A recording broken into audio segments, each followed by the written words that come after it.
It's 11:30 p.m. on a Tuesday. The TV is on, but neither of you is watching it. You're sitting on opposite ends of the couch, that familiar, heavy silence filling the space between you like smoke. You look at them, really look at them, and for a split second you feel a pang of panic. Not because they're angry, but because they are there, physically present, yet emotionally they are miles away. They scroll through their phone. You stare at the ceiling. And in that quiet, a terrifying thought whispers in your ear. Why does this keep happening? Am I too much? Or am I not enough? Do they even want me here, or am I just convenient? Is this what love is supposed to feel like? This lonely? You feel crazy for asking. You feel guilty for wanting more. But here is the hard truth that no one tells you. The distance isn't happening because you're needy. It's happening because you've become safe enough to use, but not safe enough to know. You are not failing at love.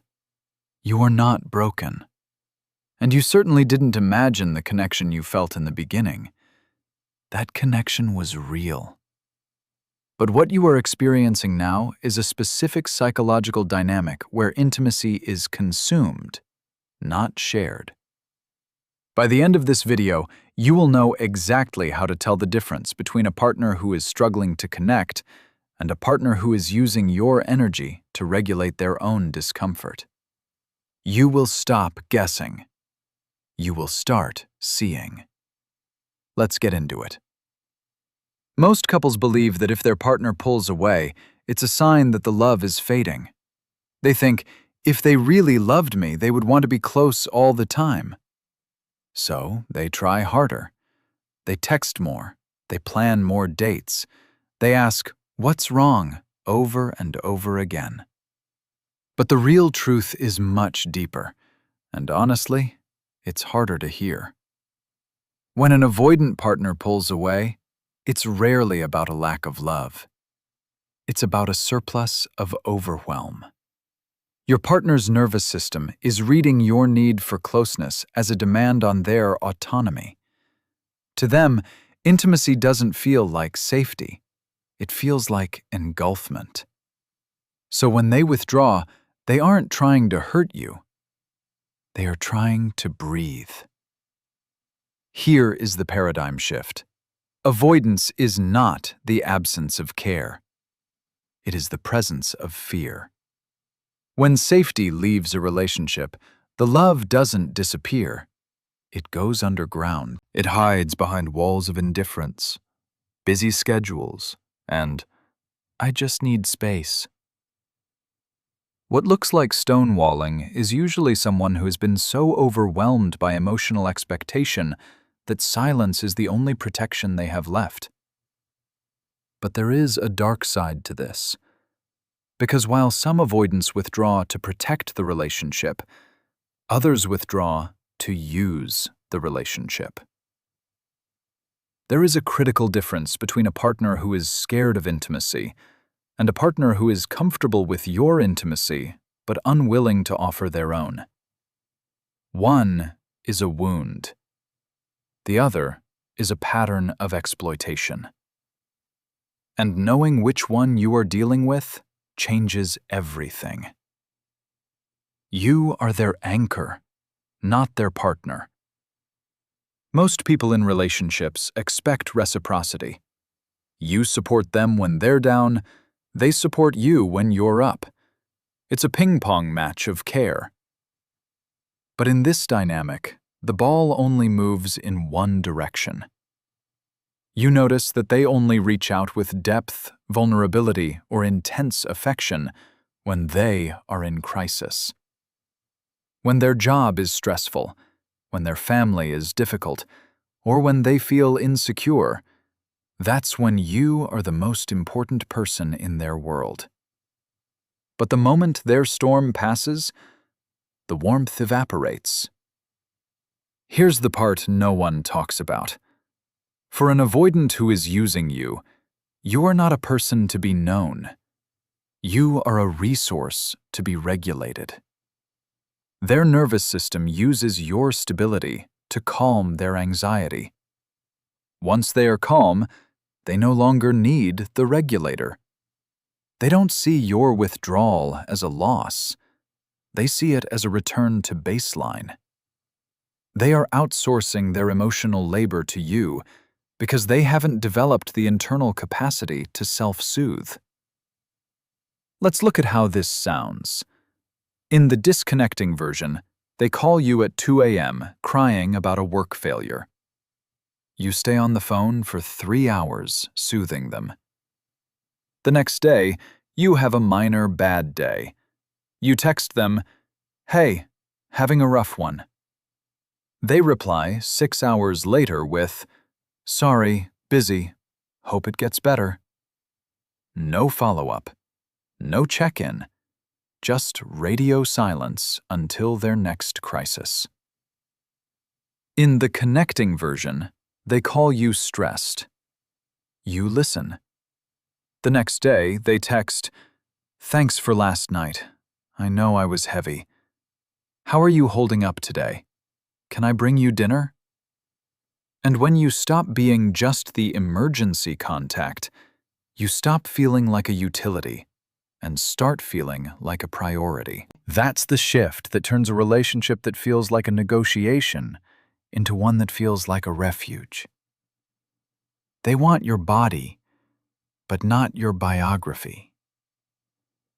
Most couples build intimacy through shared experiences, meeting friends, talking about childhood fears, planning a future. But most people in this trap notice a bizarre split. The physical chemistry is electric. The sex is intense, maybe even spiritually connecting in the moment. But try to introduce them to your best friend. Try to talk about where this is going in 6 months. Try to share a vulnerable memory from your past. Suddenly, the vibe shifts. The jokes stop. The eye contact breaks. They change the subject. This is where it gets really interesting.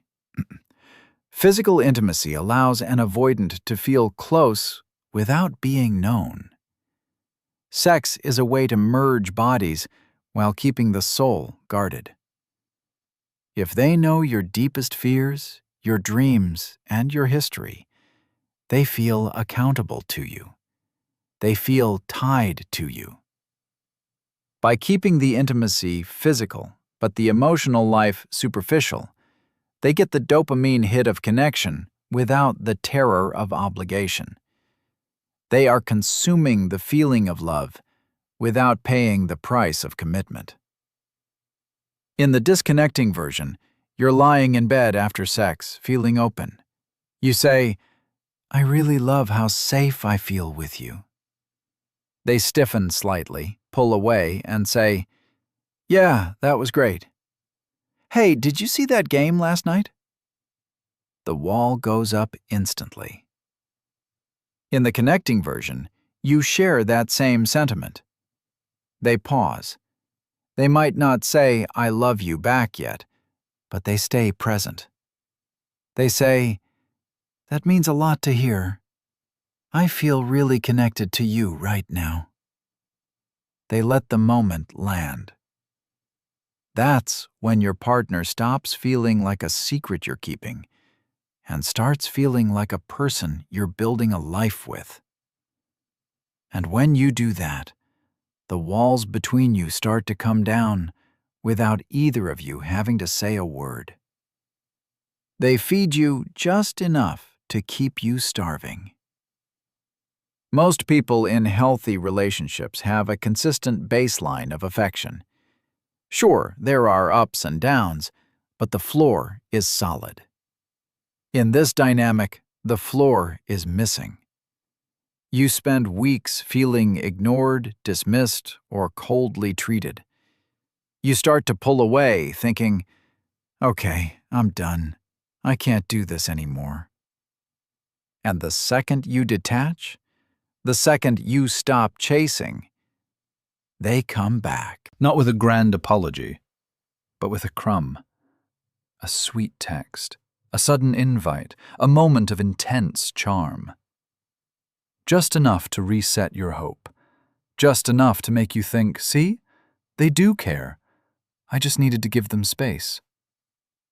This isn't accidental. This is intermittent reinforcement, and it is the most addictive psychological pattern in existence. Your brain is quietly registering, if I just wait long enough, the reward comes. An avoidant who is using you senses your detachment as a threat to their supply of attention. They don't come back because they miss you. They come back because they miss the control. They are topping off your tank just enough to keep you driving, but never enough to let you arrive. In the disconnecting version, you ignore them for 3 days. They send a meme. You reply casually. They immediately send, "Miss you, we should hang out this weekend." You agree, excited. Then they cancel last minute with a vague excuse. The cycle restarts. In the connecting version, you pull back. They notice. They reach out with genuine curiosity.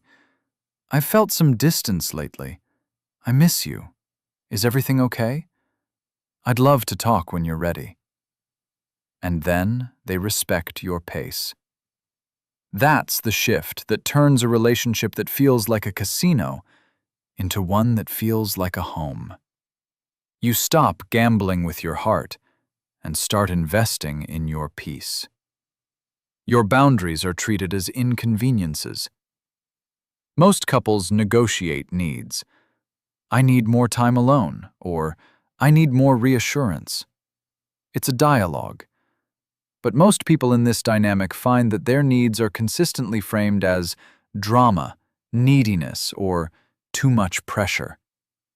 When you express a legitimate emotional need, like wanting consistency or clarity, they don't just fail to meet it, they punish you for having it. They sigh, they roll their eyes, they say, "You're always so sensitive," or "Can't we just have fun without analyzing everything?" Here's what nobody explains.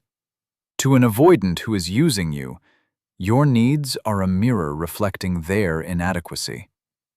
If they acknowledge your need for consistency, they have to admit they aren't providing it. That creates shame, and avoidants hate shame. So instead of stepping up, they attack the messenger. They invalidate your reality to protect their ego. They are not incapable of meeting your needs. They are unwilling to face the discomfort of trying. In the disconnecting version, you say, "It hurts when you cancel plans last minute." They respond, "Wow, here we go again. You're making a huge deal out of nothing. I'm busy, okay? Stop being so controlling." You end up apologizing for having feelings. In the connecting version, you say, "It hurts when you cancel plans last minute." They respond, "I hear that. I didn't realize how much that impacted you. I'm sorry. Let's look at my calendar and lock something in that works for both of us." And when your needs are met with curiosity, instead of contempt, you stop feeling like a problem to manage and start feeling like a person to come home to. This isn't a checklist to diagnose your partner. It's an invitation to diagnose your own worth. Because here is the thing. You can't love someone into becoming emotionally available. You can't explain your pain clearly enough to make them care if they have decided that caring is too costly. When you internalize these signs, you stop reacting to their breadcrumbs and start responding to your own hunger. You stop asking, "Why are they doing this?" and start asking, "Why am I staying for this?" That shift, That is the beginning of becoming the kind of partner you always wanted someone to be for you. Real intimacy doesn't start when you find the right person. It starts when you decide to become one. And sometimes, becoming that person means walking away from the people who only want the version of you that asks for nothing. If this video resonated with you, if you felt seen in those moments, please hit that like button. It helps this message reach others who are sitting in that silent living room right now. And if you're ready to stop guessing and start healing, subscribe and turn on notifications. We're building a community here that values real connection over convenient distraction. You are worthy of a love that shows up, not just when it's easy, but especially when it's hard. I'll see you in the next one.